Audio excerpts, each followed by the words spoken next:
नमस्कार मित्रों, कथा निधि चैनल पर आपका स्वागत है। आज हम सुनेंगे एक लघु कथा। शीर्षक है मम्माज बॉय। कहानी पसंद आने पर कमेंट करके ज़रूर बताइएगा। तो चलिए सुनते हैं कहानी मम्माज बॉय। क्या बात है निशी, बहुत सुंदर लग रही हो। कहीं जा रही हो क्या? सुधीर आज ऑफिस से 1 घंटे पहले ही घर आ गया था। अपनी कार बाहर खड़ी करके अभी अंदर आया ही था कि देखा निशी तैयार हो सोफे पर बैठी हुई थी। उसे देखते ही सुधीर ने पूछा, अरे कहीं जा रही हूँ का क्या मतलब? हम दोनों जा रहे हैं। मम्मी का फोन आया था, उन्होंने हमें डिनर पर बुलाया है, निशी ने चहकते हुए कहा। उसकी बात सुनकर सुधीर ने कहा, अरे हम अचानक ऐसे कैसे जा सकते हैं? अभी तो मुझे मम्मी को हॉस्पिटल लेकर जाना है। सुबह से उनकी तबीयत खराब थी ना।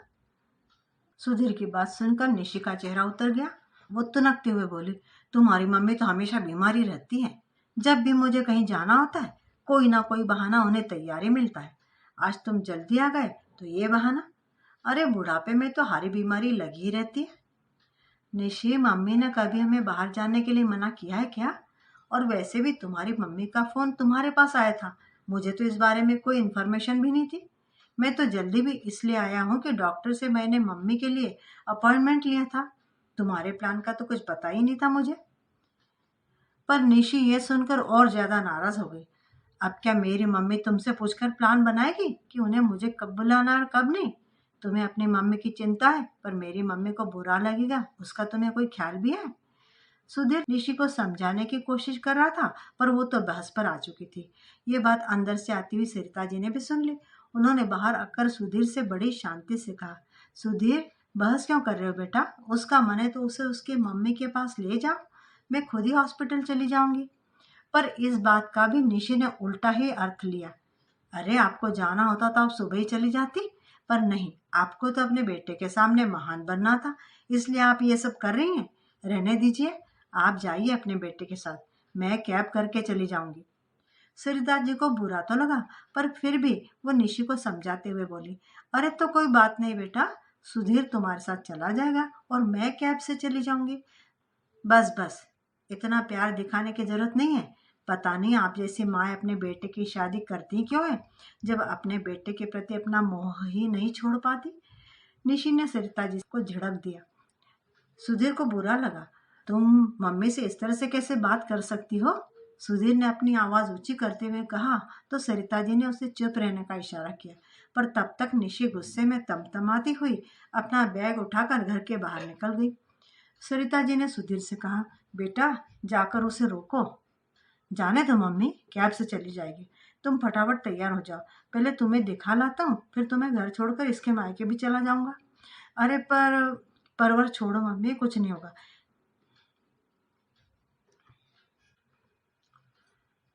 मेरी 5 महीने की शादी में मैं ये तमाशा खूब देख चुका हूँ। आखिर सुधीर के समझाने पर सरिता जी तैयार हो गई। सुधीर उन्हें हॉस्पिटल में दिखाकर ले आया।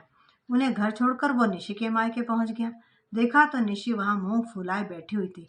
सुधीर को देखकर उसकी मम्मी बोली, अरे ये क्या दामाद जी, अभी तो शादी को 5 महीने ही हुए हैं और आपने निशी को अकेले भेज दिया? हाँ मम्मी जी, दरअसल बात यह है कि मुझे मम्मी को हॉस्पिटल चेकअप के लिए ले जाना पड़ा था। सुधीर की बात सुनकर उसकी मम्मी बोली, मानते हैं कि आपकी मम्मी के लिए आपकी जिम्मेदारी है, पर बुढ़ापे में तो हारी बीमारी लगी रहती है। अब देख लो, आपके पापा जी भी अक्सर बीमारी रहते हैं। निशी आपकी पत्नी है, उसके प्रति भी तो आपकी जिम्मेदारी है। उसे यूं अकेले मायके भेजना अच्छी बात नहीं है।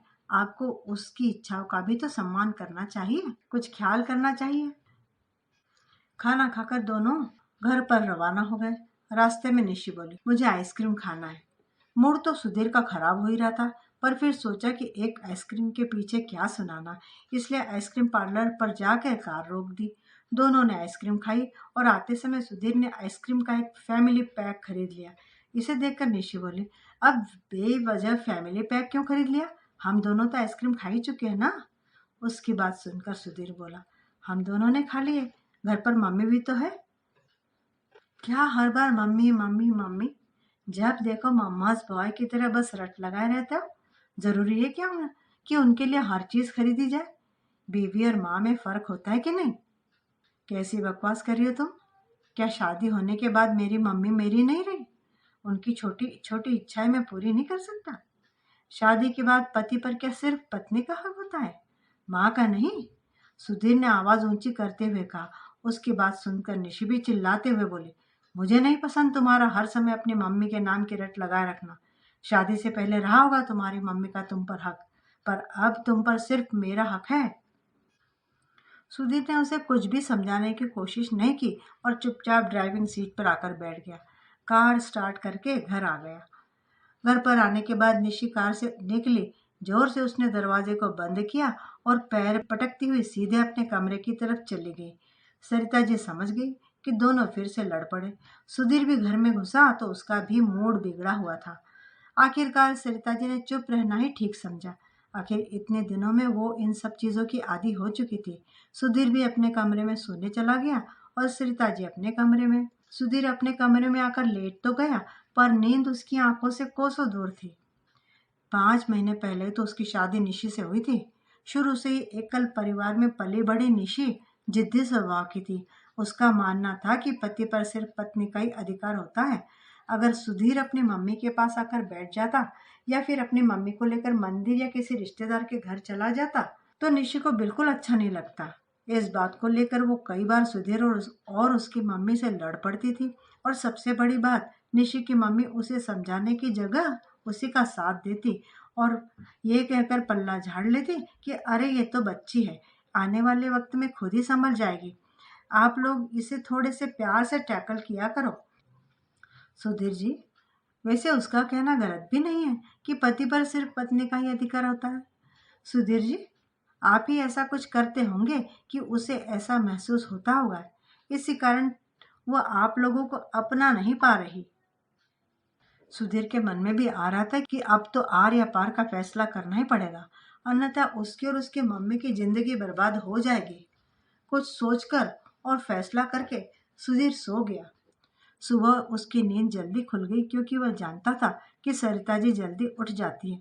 तो अपने कमरे में से निकलकर सरिता जी के पास गया। उस समय सरिता जी अपने लड्डू गोपाल को तैयार कर रही थी। सुधीर उनके पास जाकर बैठ गया। कुछ देर वहीं बैठे बैठे वो सरिता जी को गौर से देखने लगा। मम्मी कितने प्यार से लड्डू गोपाल को तैयार कर रही हैं, ठीक वैसे ही जैसे बचपन में वे उसे तैयार किया करती थी। सुधीर अचानक ही बोल पड़ा, अपने लड्डू गोपाल का तो बड़ा ध्यान रखती हूँ मम्मी, अपने बेटे का तो बिल्कुल भी नहीं। उसे वहां देखकर सरिता जी बोली, तेरा भी तो रखती थी बेटा, और अब भी तो तू मेरे लिए बेटा ही है। पर अब शायद, कहते कहते सरिता जी रुक गई, फिर बोली, क्या बात है बेटा, आज जल्दी उठ गए? हाँ माँ, आज कुछ फैसला किया है और उसमें तुम्हें मेरा साथ देना होगा। सुधीर की बात सुनकर सरिता जी ने उसकी तरफ हैरानी से देखा और फिर कहा, मैं समझी नहीं, आखिर किस चीज का फैसला किया है तूने? मम्मी, निशी को सबक तो सिखाना ही पड़ेगा, सहन करते रहने से कुछ नहीं होने वाला है। उसकी बात सुनकर सरिता जी ने लंबी आह भरते हुए कहा, बच्ची है वो, वक्त के साथ संभल जाएगी।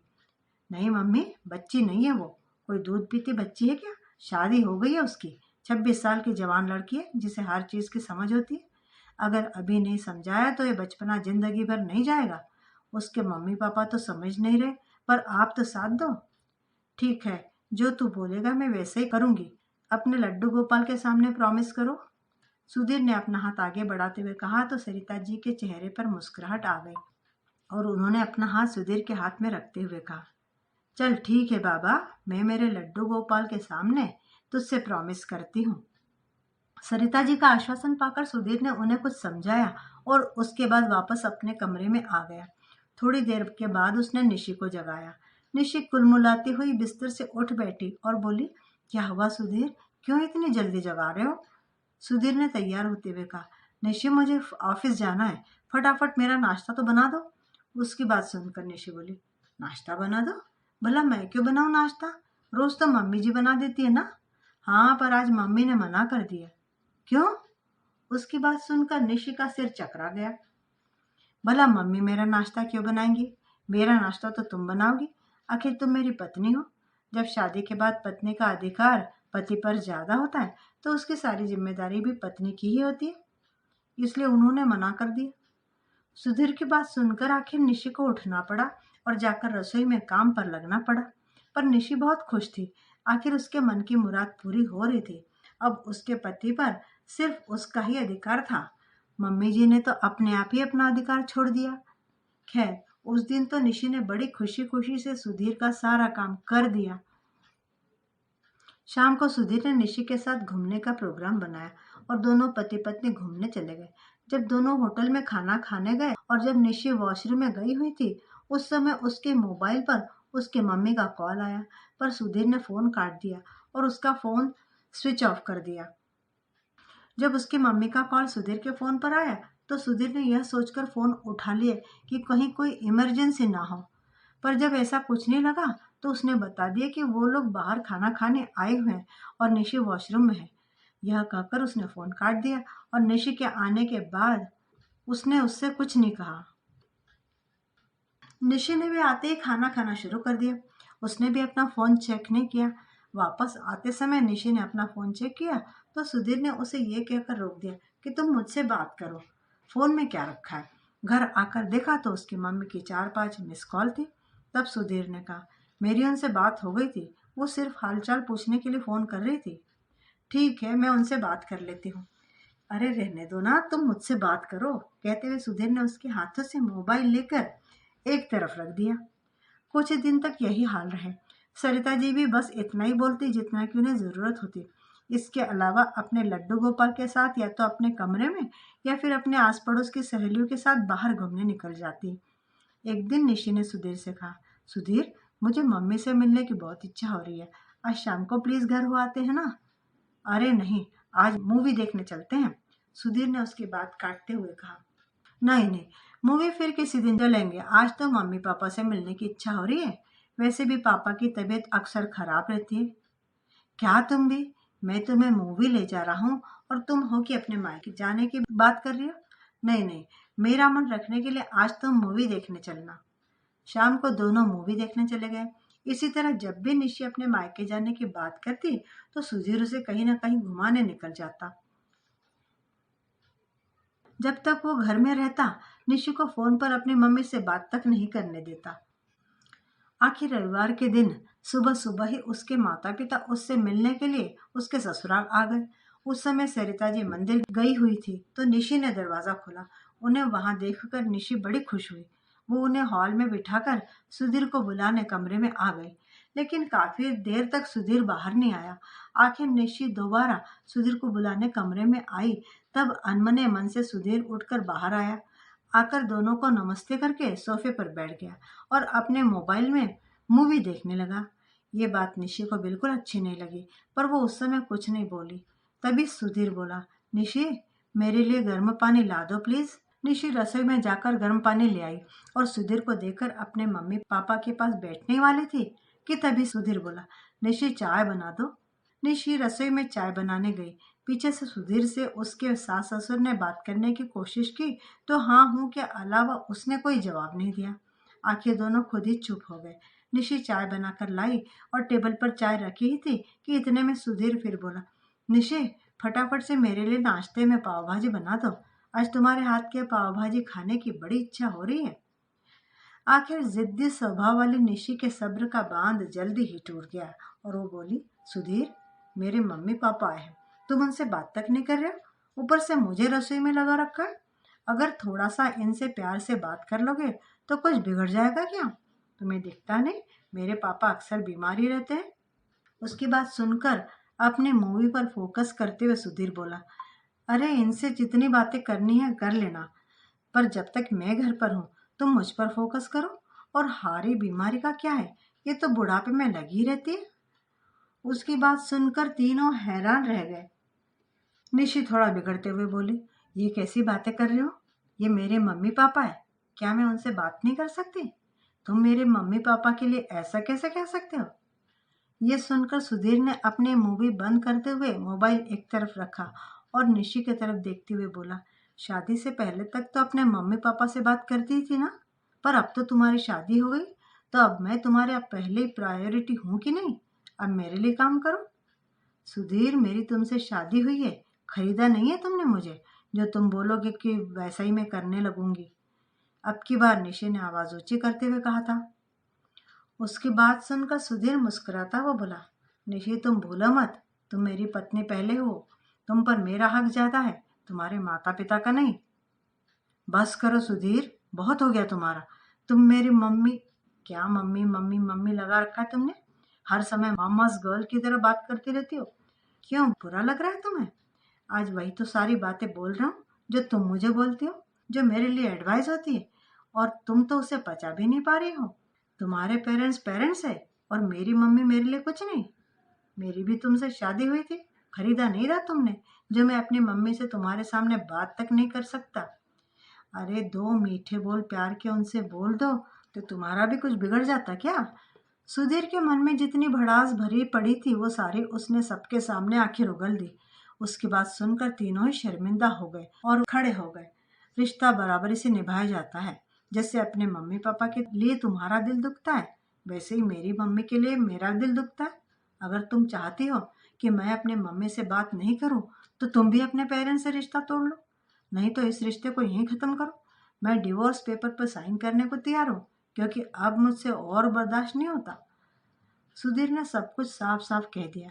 सुनकर तीनों के चेहरे पर हवाएं उड़ रही थी। आखिरकार आगे बढ़कर निशि ने माफी मांगी। साथ ही उसके माता पिता ने वादा किया कि भविष्य में ऐसा कभी कुछ दोबारा नहीं होगा। सुधीर और निशि के जीवन में नई सुबह शुरू हो गई थी। तो मित्रों, उम्मीद करती हूँ कि आप सबको ये कहानी पसंद आई होगी। प्लीज कमेंट करके बताइए, और पसंद आया हो तो लाइक भी कीजिए, और चैनल को सब्सक्राइब करना बिल्कुल भी न भूलिएगा। मिलती हूँ दोबारा बढ़िया सी कहानी के साथ। तब तक के लिए विदा। आपका दिन मंगलमय हो।